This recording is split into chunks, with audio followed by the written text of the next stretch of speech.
Intaro Tassadar, and welcome to an epilepsy-free StarCraft 2 video. One day, video games, like everything else, will die, forgotten to the sands of time. Like, hey, remember that one title with Stalin in the sci-fi technology? And you respond, yes. Yes, I do.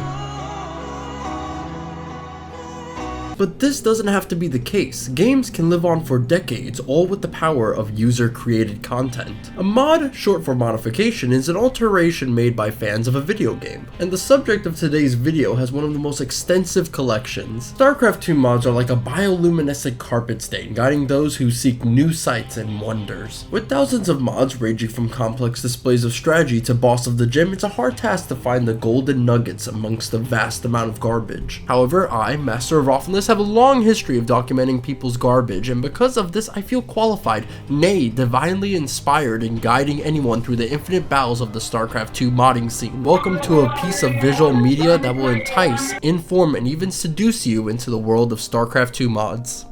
Come on, let's go. Yeah. Huh? So what do you got? Come on.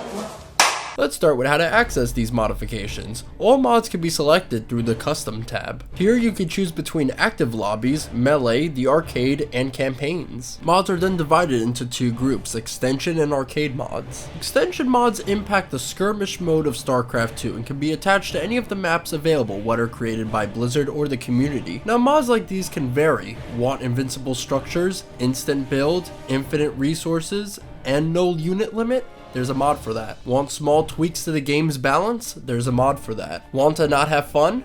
There's a mod for that. Everything you could ever hope to change in StarCraft 2 can be altered, augmented, and ameliorated upon, creating the perfect skirmish game experience. Now, before we move on, I have some recommendations for any interested. Heptacraft is a great example of a mod that perverts the orthodox StarCraft 2 gameplay, replacing the 3 races with 7 unique sub-factions. There's a humongous amount of content for this mod, with strengths and weaknesses for each race. Then there's Aliencraft, a more ambitious and possibly brain-damaged competitor of Heptacraft with factions such as Medieval Kingdoms, copyrighted Star Wars assets, and the US fucking Army. Alien Worlds is a bizarre adventure, playing around with 6 of the most unique factions for the StarCraft 2 extension mods. But maybe you don't care about new factions and still want new content. I recommend the Saber mod. It combines all the usable buildings and units from the ladder, campaigns, and co-op, including their many variants, creating an unbalanced mess. Want to test out your new cryptocurrency slave? Try the StarCraft 2 Real Size mod. It's an extension mod that makes everything thicker, larger, or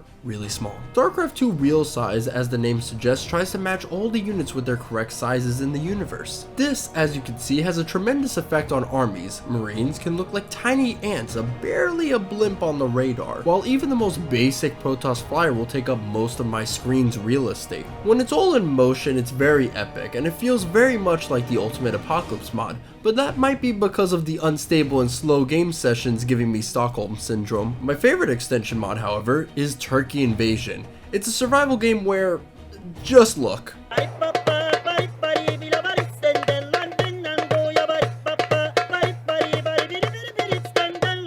Regardless of what you choose, all extension mods are locked to skirmish maps. Then there's the arcade. The StarCraft 2 arcade is where the majority of mods are located and are not bound to skirmish maps only. They encompass a whole range of genres and subgenres, taking StarCraft to places it should never go. Now let's look at some of the categories available. There's Action, a nebulous term that mostly focuses on combat and less on army control and economy management. The most well-known entries comprise Special Forces Elite, Iron Fire, and Rainer Party. The next category contains mods that imprison their players in arenas, fighting players or the mod itself. Some examples of this include StarCraft 2 Halo Wars, Penguin Wars, Zombie Arena, Hungry Arena, Boss of the Gym.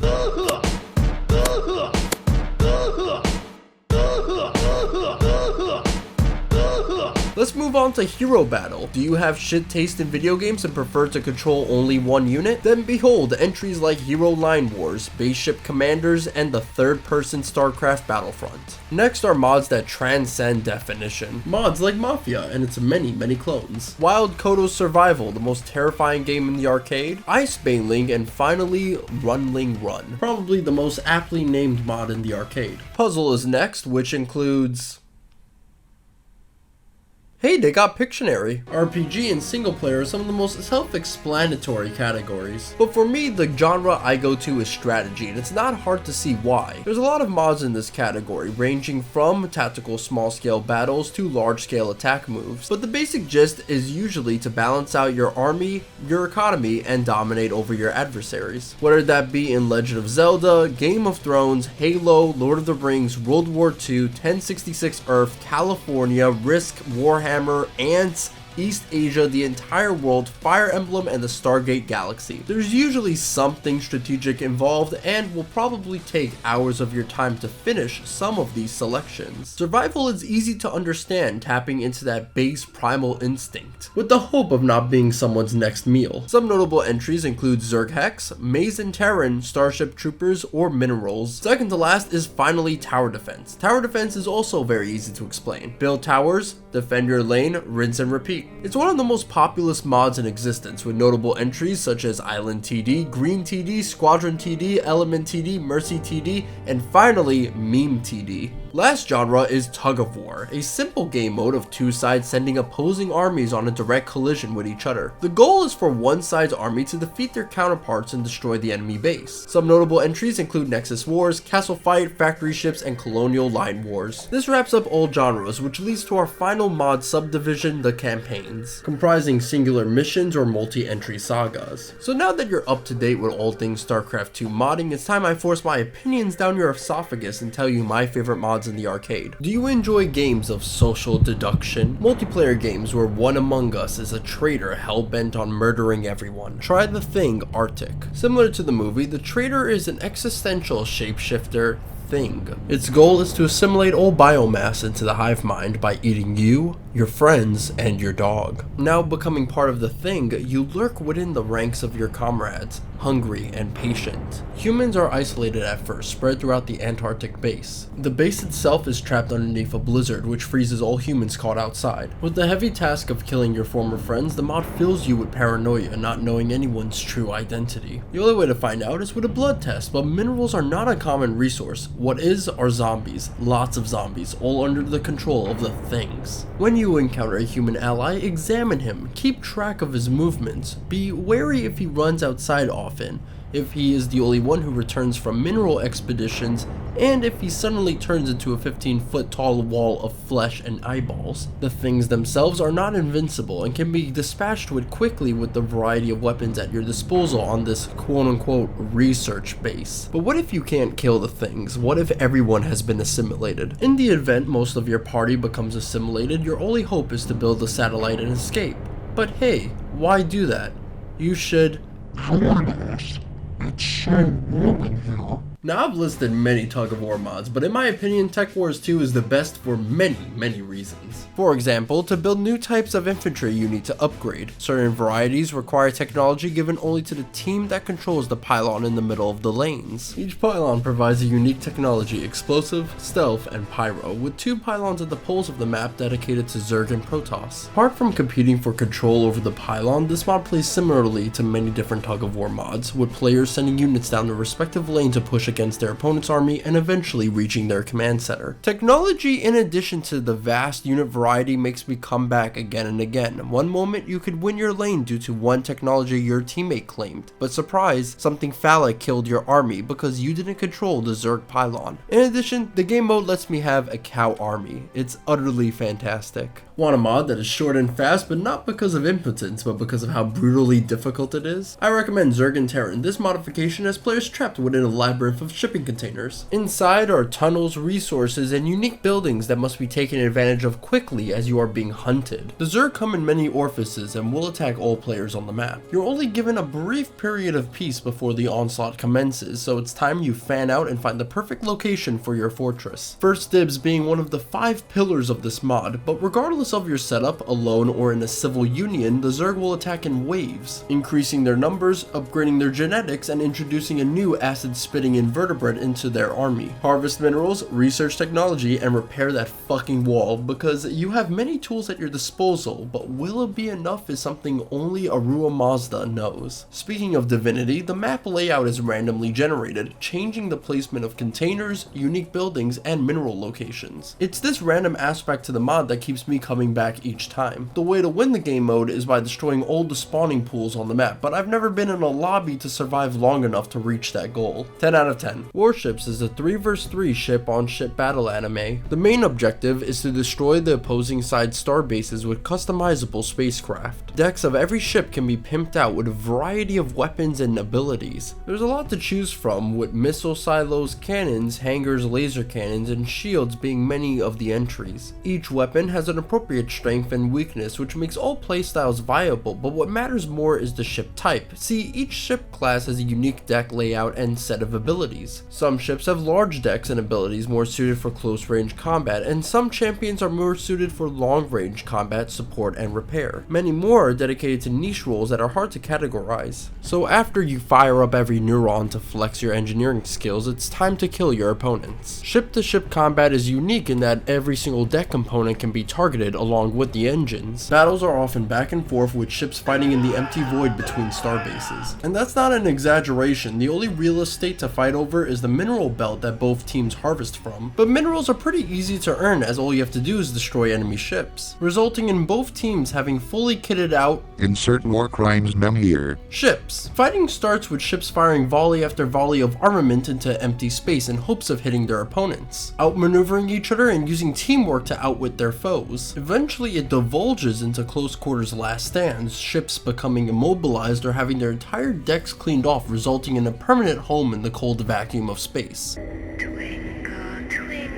Often it becomes a game of isolating individual ships, where Greco-naval stratagem and literally humping your enemy becomes a vital strategy. The mod over time increases the respawn time for slain ships, punishing losses as the game progresses, allowing the victorious team to destroy the star bases without any interference. That is, if their game doesn't crash from all the missiles being spammed on screen. 20 out of 20, a ship MOBA with a warm and helpful community that will correct any hiccups in your spacecraft's design. I think you could have added one more cannon if you had moved everything down. If you measure out the cells of your ship, the greatest length is 15 and the greatest width is 11, while 7 being the most consistent width. This was your ship near the end. The 0 represents the empty cells, aka free space of the ship. X represents the cannons, __, 000, XXX, 000, XXX, 00, XXX, 00,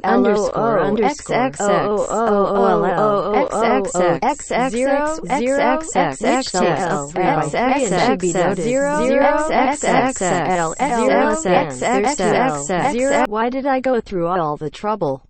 'Cause fuck you, that's why. Prefer something weird? Do you identify as an ant? Does this thorax turn you on? Thorax! Introducing Ant War, Ant Colonies, Ant Evolution, and Antcraft. Regardless of the version, each game mode has you choosing from an assortment of queens representing their respective ant nation. The goal to wipe out the competition and control the finite food supply. Much like the human world, food is everything, and as hives increase in size, unclaimed food becomes more and more scarce. Conflict over resources is not a matter of if, but when. All the ant mods themselves start the same way. You start off as a weak, slimy larva in the middle of a field. Your goal is to find a suitable location for your own kingdom. This is done by slithering your way to the edges of the grassland, where you can dig into the rocks that surround the arena. Once you're secured, you can evolve into the ant species of your choosing, and once molted, the larva becomes a queen who can now construct their own hive with foragers and soldiers, securing food and fending off intruders. The queen, meanwhile, constantly expands her fiefdom by digging increasingly elaborate tunnels and being the sole reproductive member in the hive. This makes the queen the most vital but weakest part of your empire, as if she dies, your colony dies. Now, each ant colony functions the same way, but differ in their genetic adaptations. Fire ants can, for example, harvest food from slain enemies, and wood ants can vomit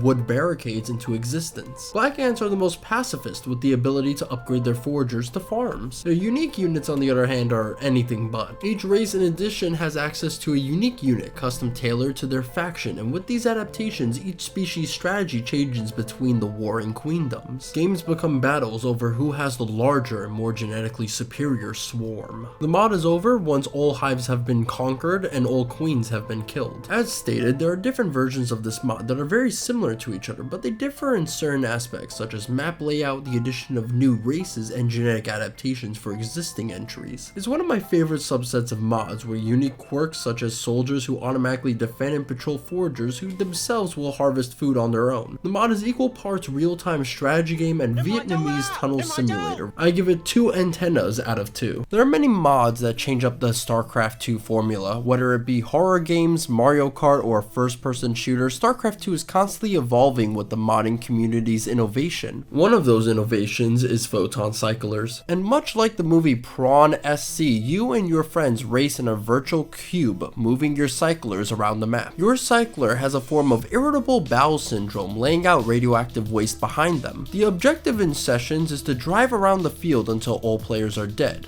Players can die from head-on collisions, touching the radioactive excrement, or hitting the boundaries of the map. Now, this is a recipe for disaster, as because of the small size and large player pool, there's a lot of shit, and pretty soon the open field becomes a maze waving through the trails of multiple players. The game can make things a whole lot worse by customizing your dung. Cyclers' only hope is their superior driving skills and luck, as well as trying to get one up over their opponents, sometimes by outmaneuvering them and placing down carefully constructed mazes, or your friend using turbo to quickly initiate a fecal bombing run. This right here is one of the most perfect one-handed experiences possible, combining luck and skill for the perfect balance in any mod. Tower defense is the oldest and most contagious genre of mods. My favorite being Mines and Magic, a competitive 4 vs 4 tower defense you choose from a variety of builders with unique tower sets. Each player is tasked with guarding a lane from enemies of all shapes and sizes. Their goal is to destroy the respective team's ceiling titty, crushing any defenses in their way. Last one standing wins. The progression of the game is divided by rounds. The first portion allows players to create towers, while the last phase will have players watching their towers fight the incoming wave. Towers are not feeble peons who fight on the cliffs like weaker iterations of the tower defense genre. Instead, they grapple with the horrors the mod developer and the enemy team send at them. Much like your favorite West Asian proxy war, players can disrupt their opponents' defenses by hiring soldiers of fortune. It's also the most effective way to get gold. Sent units increase income, and when they kill a tower, they give you a gold bonus. One extra quirk of this mod is geopolitics. See, Mines and Magic adds many different types of resources. They are littered throughout the map and can be exploited. These resources can only be owned by one person, sparking competition between enemy builders and your own teammates. Resources are used for practically everything: buying, upgrading, and researching. Now, since every builder requires different resources and the map itself randomizes the number and locations of each type of material, the game is at the mercy of causality. The various options and difficulties that are presented to the player keep this as one of my favorite tower defense games. Shh, don't tell Squadron TD.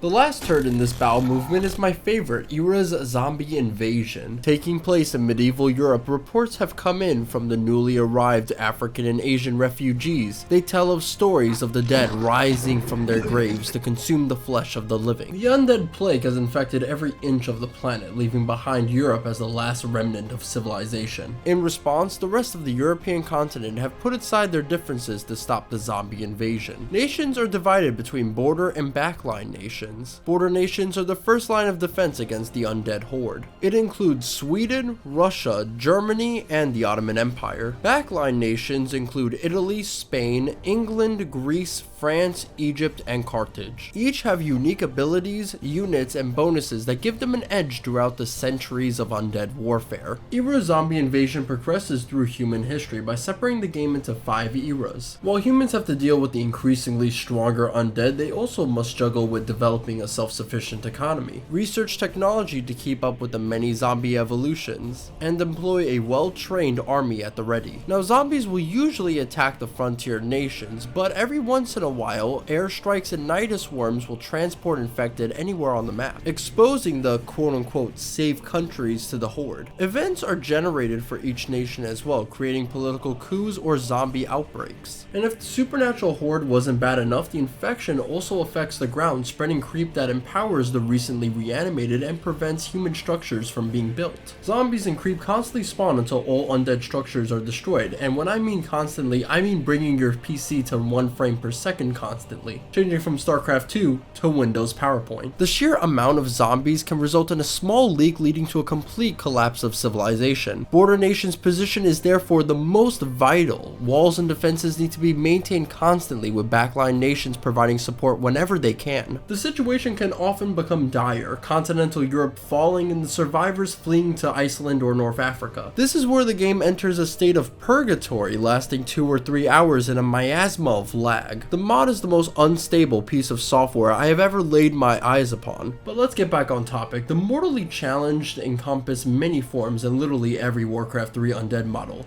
requiring many types of weapons. SAM turrets for the air, artillery for the ground, and nukes for everything else. All this technology can be researched at the tech center, which can improve every aspect of your civilization. With that out of the way, let's talk about some of the nations in the game. My favorite is the Ottoman Empire. They have a very interesting location and unique units, which are Janissaries, cyberpunk Janissaries with shotguns, and self-resurrecting Janissary mechs. Independent Greece is next, who maintains a millennium-long Spartan army. Their unique ability calls upon the long-dead war cries of Spartan King Leonidas, empowering all units by audibly molesting your ears.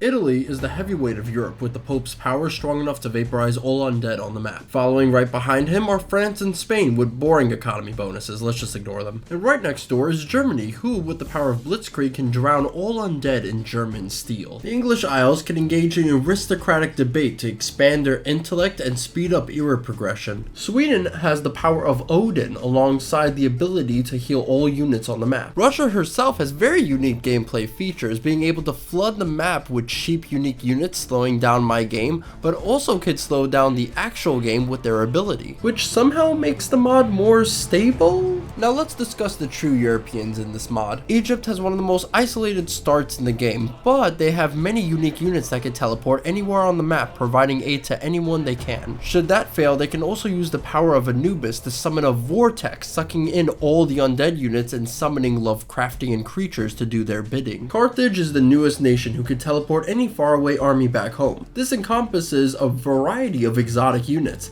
Cowmandos being my favorite. Brilliant but often unstable, this game mode has many versions. These versions can include heroes, player-led zombie factions, and an entire North and South American continent. While this mod runs like a camel with a hemorrhoid, I still give it my seal of approval, as there's no other mod that will let me save Sweden from zombies alongside furries, the Imperial Guard, Anubis, ordinary Greek citizens, and France. And that's it. I have to thank anyone who watched all the way through my ramble of StarCraft 2 mods. It means a lot, and I appreciate all the support my videos get despite my horrendous upload schedule. I have to especially thank my patrons who stuck by me this far. If you want to support my content on Patreon, it's in the description below, as is a playlist that showcases all the StarCraft 2 mods shown in the video. Though I have to warn you, these videos are old and cringy in comparison to my current content, or at least that's what I tell myself. More videos coming soon, but this might be my final journey into StarCraft 2, unless I get yelled at in the comments below. Thank you, and stay safe out there.